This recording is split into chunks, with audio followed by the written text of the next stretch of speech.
P T I اور مسلم league کاف کی اتحادی حکومت نے پنجاب میں چپکے سے سابق وزرائے اعلیٰ کے لیے مراعات کا بل دوبارہ پاس کروا لیا ہے۔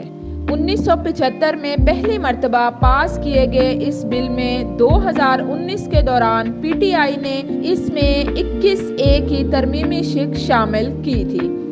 اس شق کے تحت سابق وزرائے اعلیٰ کو ایلیٹ پولیس کی سیکیورٹی، عملے کے 5 افراد، سابق وزیر اعلیٰ اور ان کے اہل خانہ کے میڈیکل، سرکاری ریسٹ ہاؤسز میں قیام اور دیگر سہولیات دی گئی تھیں۔ تاہم حمزہ شہباز شریف نے وزارت اعلیٰ کے مختصر وقت میں یہ ترمیم قانون سے خارج کر دی تھی، لیکن اب تحریک انصاف اور مسلم لیگ کاف کی اتحادی حکومت نے یہ بل دوبارہ پاس کروا لیا ہے۔